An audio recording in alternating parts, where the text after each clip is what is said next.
माझ्या चॅनलमध्ये तुमचं खूप खूप स्वागत। आज मी बनवणार आहे फ्रूट सलाद। चला तर आपण इथे रेसिपी बघू फ्रूट सलादची। मी इथे भांडं घेतलं। मी इथे एक लिटर दूध घेणार आहे।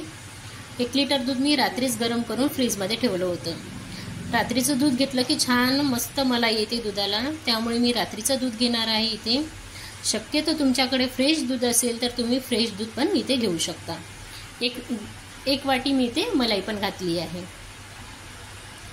दुधाला छान मस्त इथं उकळी येईपर्यंत छान उकळून घ्यायचं आहे। दुधाला 2-3 उकळी येईपर्यंत छान उकळून घेऊ। ते मी 2 चमचा कस्टर्ड पावडर घेऊन मिक्सचर बनवून घेऊ। चांगलं मिक्स करून घ्यायचं आणि घालून छान मिक्स करून घेऊ। जोपर्यंत मिक्स होत नाही तोपर्यंत छान मिक्स करून घ्यायचं आहे। इथे कोणत्याही गाठी राहिल्या नाही पाहिजे याची काळजी घेऊन मिक्स करून घेऊ। मिक्स केलं की दुधामध्ये ॲड करून छान 2-3 उकळी येईपर्यंत उकळून घेऊ। इथे बघू शकता, इथे दूध उकळून छान मस्त झालेलं आहे, उकळलेलं आहे आणि कलर पण इथे आलेला आहे। इथे मी एका भांड्यामध्ये थंड करायला ठेवलं। थंड झालं की त्यामध्ये आपण फ्रूट ॲड करू। जोपर्यंत थंड होत नाही तोपर्यंत त्यामध्ये फ्रूट ॲड करायचं नाही। थंड झालं की त्यामध्ये आपण फ्रूट ॲड करू। आपल्याला कमी टाइम राहिलं की आपण दूध पण बनवून फ्रीजमध्ये ठेवू शकतो। तर चला इथे आपण फ्रूट घेऊ। मी इथे 2-3 केळी घेतलेले आहे, अंगूर घेतलं, डाळिंब, सेब। तुम्हाला पुन्हा कोणतेही फ्रूट्स आवडत असेल तर तुम्ही यामध्ये ॲड करू शकता। पपई ॲड करू शकता, पण मला जे फ्रूट आवडते ना मी तेच फ्रूट घेतलेलं आहे। 2-3 चिक्कू घेतले। इथे छान साल काढून बारीक बारीक आपण कट करून घेऊ फ्रूटला। इथे मी केळीला पण बारीक बारीक कट केलं आहे, चिक्कूला पण बारीक बारीक कट करून घेऊ। इथे मी एक सेब पण बारीक बारीक इथे कट करणार आहे। सेबचे छिलके काढून इथे आपण बारीक बारीक असे तुकडे करून घेऊ। जेवढे बारीक तुकडे करता येईल तेवढे आपल्याला इथे बारीक तुकडे करून घ्यायचे आहे। इथे मी एक डाळिंब घेतलं, डाळिंबचे दाणे काढून घेतले।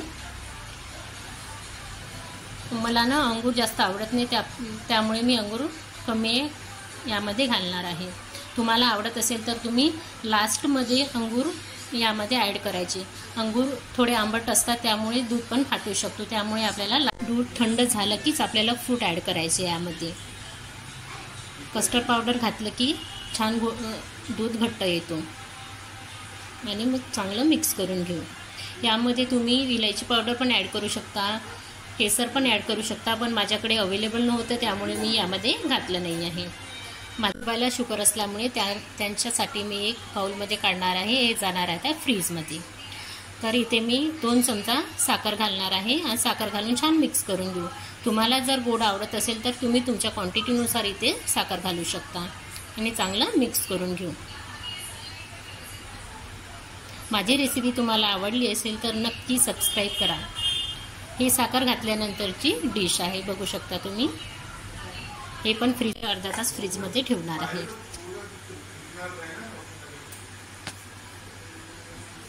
अर्धा तास झालेला आहे फ्रीजमध्ये ठेवून, बघू शकता तुम्ही। इथे मस्त टेक्स्चर आलेलं आहे, सर्व करायला रेडी आहे। इथे फ्रूट सलाद रेडी आहे। सर्व करायसाठी आपण इथे डाळिंबचे दाणे ड्रायफ्रूट टाकून सर्व करू शकता तुम्ही। थंड थंड इथे फ्रूट सलाद रेडी आहे।